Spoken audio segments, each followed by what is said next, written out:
Kofia cruda. Kofia represents the intense emotional suppression. These people suppresses their emotions by themselves deliberately. सालों तक मैं सोचता रहा ऐसा कि क्यों कोई अपने इमोशंस को इतना सप्रेस क्यों करे। एक डॉक्टर थॉलकस का केस था, पढ़ रहा था, स्टूडेंट लाइफ में था। एक लेडी का केस उन्होंने बताया था। एक लेडी थी, लेडी रहती है, लॉयर रहती है, एडवोकेट रहती है, और वो उसका हस्बैंड थोड़ा वुमनाइजर टाइप का रहता है, और फिर भी वो उसके साथ कंटिन्यू करती रहती है। डिवोर्स तक मामला आ जाता है, वो उसको छोड़ देता है। एक बार वो दोनों लोग होटल में गए हुए रहते हैं, तो खाना खा रहे होते हैं, हस्बैंड गायब हो जाता है। तो से केस वो ढूंढती रहती है हस्बैंड को, फिर अपने रूम में जाती है तो देखती है वो दूसरी वुमेन के साथ में। फिर भी वो उसके साथ कंटिन्यू करती है, वो उसके लड़के को ले जाता है, फिर भेजता नहीं है, फिर भेजता है बार बार उसके इमोशंस को एग्रावेट करने के लिए। फिर वो एडवोकेट थी, पैसा उसके पास में था, फिर भी वो इतना सब सहती रहती। तो डॉक्टर मुथुल्का ने उस समय मैं स्टूडेंट था उस समय का केस। तो मैं इतना सोचता रहा कि क्यों आखिरकार वो इतना सहती थी, क्यों इतना अपने आप को इमोशनली सप्रेस करती थी। Later on in my life, when I cases, Kofia cases, they are so emotionally intense कि घबराहट होती है। इस तरह के पेशेंट को देख के वाकई में इतना इमोशनल सप्रेशन, इतना बेसिकली जो मुझे समझ में आया लेटर ऑन, मैंने खुद कॉफी केसेस देखे, तब मुझे समझ में आया कि क्यों आखिरकार कोई अपने आप को इतना सप्रेस कर। मुझे समझ आया there is deep feeling of unwantedness. किसी को मेरी जरूरत ही नहीं, मेरे लिए कभी कोई था ही नहीं। This feeling of unwantedness, they are fighting. मैं थोड़ा और कर दूं, थोड़ा और कर दूं, थोड़ा और कर दूं, थोड़ा और कर दूं, तो शायद तुम्हें मेरी जरूरत महसूस हो। मैं थोड़ा और कर दूंगी तो शायद तुम्हें मेरी जरूरत महसूस हो। वो आपके जीवन में अपनी जरूरत पैदा करने की कोशिश में, इसलिए वो और सहती रहती है, अपने इमोशंस को सप्रेस करती रहती है। एक पेशेंट मेरे पास में आए, कार्सिनोमा की प्रॉब्लम थी उनको, नोज ब्लीडिंग वगैरह यहाँ पे। तो उसने उनको बोल दिया कार्सिनोमा हो सकता है, सस्पेक्ट किया, किसी ने बता दिया तो मेरे पास आई। बड़ी एक होता है ना कि इमोशनल सप्रेशन इस लेवल तक है कि वो बेचैनी, इमोशन में बेचैनी दिख रही। तो मैंने पूछा घर में कौन कौन है, बोले भाई के साथ में रहती हूँ। ये क्वेश्चन के अंदर, आंसर के अंदर बहुत कुछ है। भाई के साथ रहती हूँ, मैरिड एज की है, तो भाई के साथ रहती हूँ, मतलब मदर के साथ बोला होता, फादर के साथ बोला होता। बोले मम्मी पापा, बोले मम्मी पापा गुजर, छोटा भाई है उसी के साथ रहता है। मैंने पूछा शादी, तो हिचकिचाती हुई बोली हाँ हो गई। तो वो हिचकिचाहट थी, तो मैंने पूछा क्या हुआ, डिवोर्स हो गया है, सेपरेशन? डिवोर्स सेपरेशन क्या? तो बोले सेपरेशन हो गया, डिवोर्स नहीं। अब ये वो महिला है जिसके बचपन में माता पिता गुजर गए, नौकरी करती है, जॉब करती, गवर्नमेंट जॉब है, भाई को पाल पोस के बड़ा किया, भाई साथ में रहता है, वही देखता सुनता है। शादी हुई तो मैंने पूछा उनसे फिर क्या हुआ, हस्बैंड का कहीं एक्स्ट्रा मैरिटल अफेयर था? बोले हाँ। मतलब शादी हुई तो शादी के बाद पता चला हस्बैंड का कहीं और अफेयर है, तो डिवोर्स नहीं हुआ, सेपरेशन हो गया। कोई लड़ाई नहीं, कोई झगड़ा नहीं, कोई कुछ। तो मैंने पूछा बस, वो बेचैनी, इमोशनल बेचैनी। मैंने कहा बस, सब बचपन से सहते रहे, सब सहते जा रहे, सहते जा रहे, कोई छोड़िए ना लोग।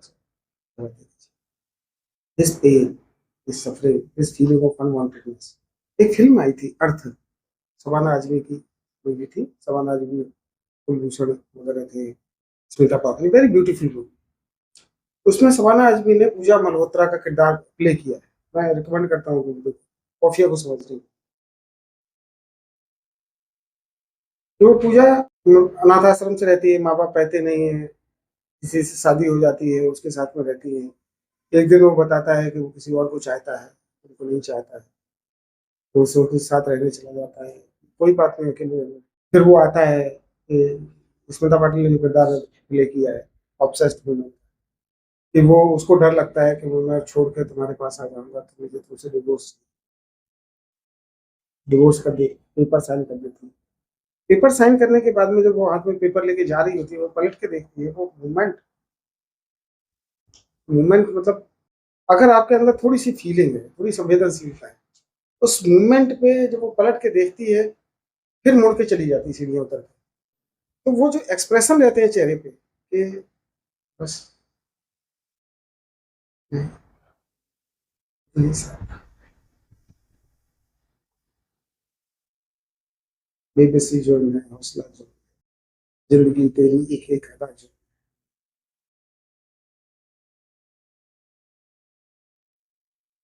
पलट के चली जाती है।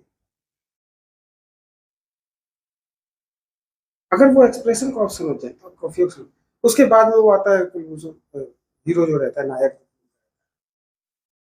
वो फिर वापस उसके पास में आता है, कहता है कि वो डरी हुई है तो उसको जाके समझा दो एक बार तो साथ। कोई औरत नहीं करे, कोई औरत नहीं, लेकिन वो पूजा जाती है, उससे बात करती है कि मुझे तुमसे कोई शिकायत नहीं, मेरे नसीब में मेरे न किसी को मेरी पहले से हुआ ना अब किसी को। अगर वो किरदार को आप पढ़ लें, very beautifully played by Salman, अगर उस किरदार को पढ़ लें तो आप कॉफिया को एक पेशेंट मुझे याद आ रही है।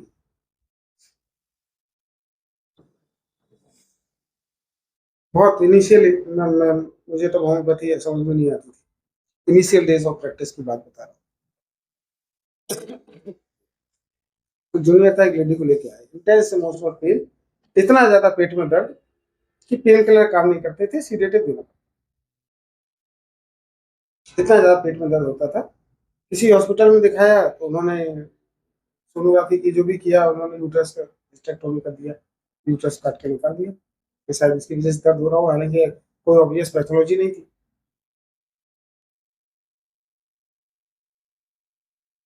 शायद इससे आराम आ जाए, लेकिन उससे भी आराम नहीं हुआ। Intense abdominal pain, cramping pain, sedative देने पड़ रहे हैं, पेन किलर काम नहीं कर रहे।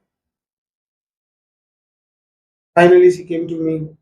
तो लेडी को मैंने देखा तो मैंने पूछा, अकेले में बिठा के उनको पूछा कि क्या प्रॉब्लम है, क्यों दर्द हुआ है, मुझे वजह जाननी है, क्या हुआ है। तो उसकी शादी हुई थी, एक थोड़ा सा मेंटल केस था हस्बैंड का, कि वो सेम नहीं था, कंप्लीटली सेम नहीं था, कभी आता था रहता था, कभी चला जाता था। घर में कोई नहीं था, सास की गुजर गई थी, कभी ससुर थे, her father in law dead थे। और उसके बाद से वो उसको पेन स्टार्ट, और हस्बैंड सेम नहीं था, वो भाग जाता था, हफ्तों महीनों में गायब रहता था, फिर आ जाता था, फिर कुछ दिन रहता था, फिर चला जाता। सेंसिटिव सी लेडी, जब उन्होंने मुझे बोला कि इस तरह से कि फादर इन लॉ, तो मैंने कहा आपने बताया क्यों, अपने घर में बताया होता, मायके में किसी को बताया होता, मायके में कोई है नहीं क्या, कोई नहीं है, मम्मी पापा है, भाई भाभी है, तो किसी को नहीं, भाभी को बताया तो भाभी मानती नहीं है क्या। बोले कि नहीं, भाभी मानती है, बुलाती हैं, जब कभी भी मौका मौका पे बुलाती है। तो मैंने कहा बताया क्यों नहीं, मुझे बता के क्या हो, मैंने कोई तो स्टेप लेगा उसके अगेंस्ट। बोले क्या हो, उन्होंने शादी कर दी, उनकी जिम्मेदारियां, तो जो कुछ सहना है मुझे ही मैंने कहा, कैसे मैनेज करते हैं फिर। बोले फादर इन लॉ दरवाजे के बाहर चबूतरा है, पेड़ है, उसके नीचे बैठे थे, वहीं रहते हैं। और जब खाना देना होता है, बच्चे से पहुंचा देते हैं, वहीं बैठ के खा लेते हैं। बोले अंदर आया अगर वो तो बोले मैं अपना कमरे का दरवाजा बंद कर लेती हूँ, अंदर से कुंडी लगा लेती हूँ, दरवाजा नहीं खोलती। वो इस तरीके से कंटिन्यूअसली लाइफ स्पेंड कर, क्यों, क्यों सह रही है, क्यों सह रही है, क्यों सह रही है? इस feeling of unwanted, animation aggregation, animation aggregation ये उसी तरीके से जैसे वैलेरियाना में है एनिमेशन एग्रीगेशन, कॉफिया में है एनिमेशन एग्रीगेशन, हायसम वो हायसम केसेस वाला अलग है, वैलेरियाना कॉफिया का अलग है। जैसे वैलेरियाना में है एनिमेशन एग्रीगेशन कि वो करे काम कर रही है किचन में, क्या चीजें बना दो, घर में पार्टी है, सारे रिश्तेदार मेहमान आए हुए, वो किचन में काम करने जा रहे हैं, तो आप सब पार्टी कर रहे हैं, खाना खा पी के सब अपने अपने कमरों में चले गए, वो किचन साफ कर रही है, तो उसको ये लगता है कि सी हैव डन इट, वहां रिसेंटमेंट है, वैलेरियाना में रिसेंटमेंट है कि मैंने इतना किया है सबके लिए, बच्चों के लिए इतना किया है, सबके लिए इतना किया, कम से कम एक रिकॉग्नाइजेशन तो होता, रिकॉग्निशन तो होता, कोई नोट ऑफ थैंक्स तो होता।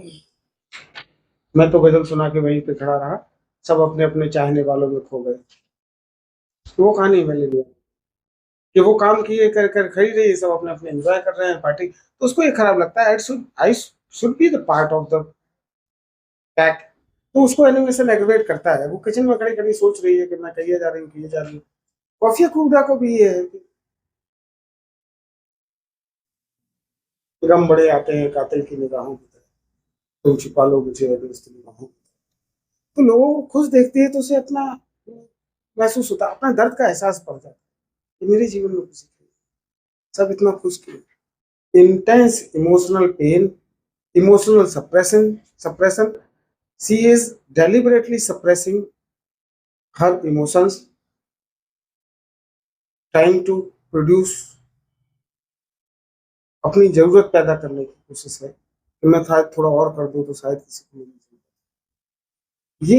ये जो अकेलापन है, ये जो सूनापन है, कहते हैं कि बेनाम सा ये दर्द ठहर क्यों नहीं जाता, जो बीत गया है वो गुजर क्यों नहीं जाता, गुजर नहीं पाए, जो बीत गया है वो गुजरा नहीं, गुजर पाए, बेनाम सा ये दर्द ठहर क्यों नहीं, जो बीत गया है वो गुजर क्यों नहीं जाता, सब कुछ तो है क्या ढूंढती रहती है, क्या बात है मैं वक्त पे घर क्यों नहीं जाता, बेनाम सा ये दर्द ठहर, जो बीत गया है वो गुजर क्यों नहीं,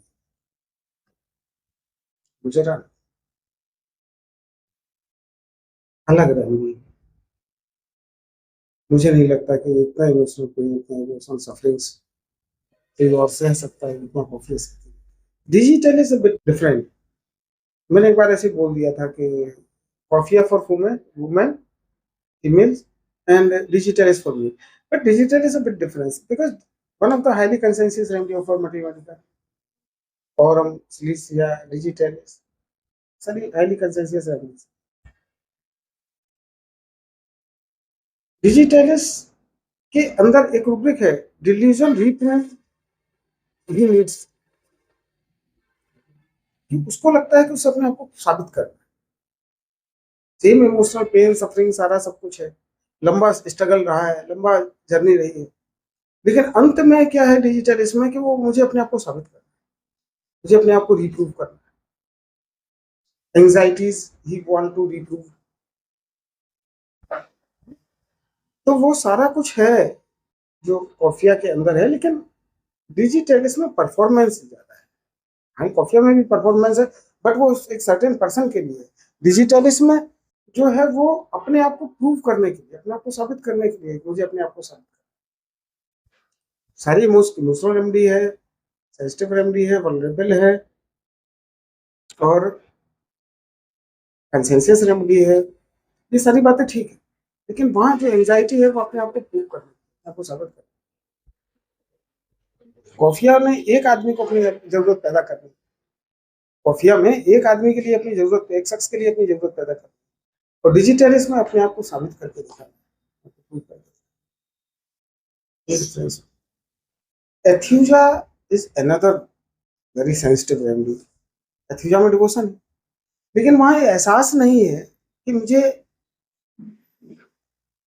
बदले में कुछ नहीं चाहिए, जैसे वैलेरियाना में मैंने बोला उसे रिकॉग्निशन चाहिए, कॉफिया में चाहिए कि उसे एक्सेप्टेंस चाहिए, डिजिटलिस्ट में अपने आप को साबित करना इसलिए वो किए जा रही है, एथीजा नहीं, this is my responsibility to care everyone, timid mild remedy है, एथीजा सेंसिटिव रेमेडी है, लेकिन वहां केयरिंग है, वहां ये है कि मुझे तो करना ही है, ये मेरा काम ही है,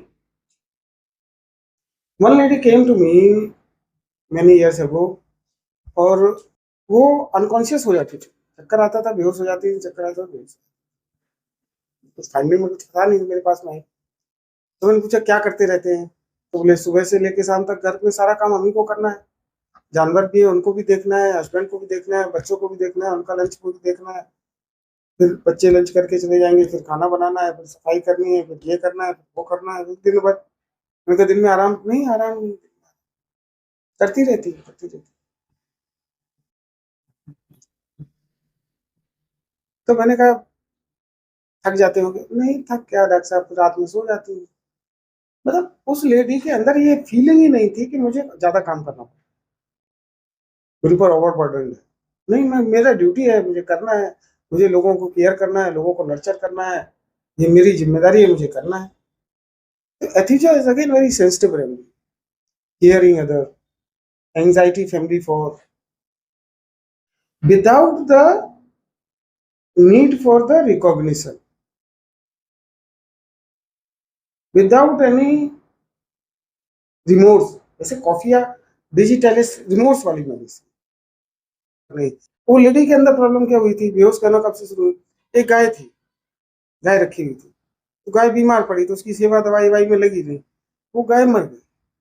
गाय मरने के बाद से गाय मर गई, मैं कर नहीं पाई, मैं केयर नहीं कर पाई, मुझे वहां से वो फिर बेहोश हो गिरने लगी।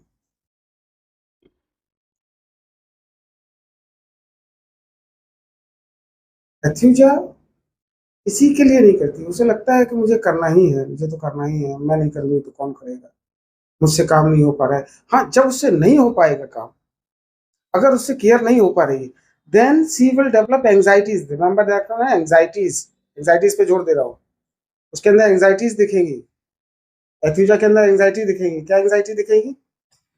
कि वो केयर नहीं कर पा रही है, उससे हो नहीं पा रहा है, तबीयत खराब है, मैं कर नहीं पा रही हूँ, ये एंजाइटीज दिखेगी। ये anxieties when precipitated into the pathology, then Aethusa should be prescribed, mild, timid, sensitive, ultra sensitive anxieties कि मैं केयर नहीं कर पा रही हूँ लोगों की, Aethusa should be given. Grief, emotional suppression, controlled emotion, feeling of unwantedness, किसी को मेरी जरूरत नहीं है, कभी मेरे लिए कोई था ही नहीं, कॉफिया, और मुझे अपने आप को साबित करना है, मुझे प्रूव करना है, दुनिया ने मुझे ठुकराया है, एक दिन ऐसा आएगा जब दुनिया मुझे एक्सेप्ट कर लेगी, मैं अपने आप को साबित करके दिखाऊंगा, इसी दुनिया में, इसी जमाने में, वो सारे इमोशंस के साथ में। डिजिटलिस, वैलेरियाना वायोला डिफरेंट है, वो थोड़ा सा दूसरे ग्रुप में चली जाती है, बट ये क्लोज ग्रुप है, ये इसमें नेट्रम को रख सकते हैं, इसमें कार्सिनोसिन को रख सकते हैं।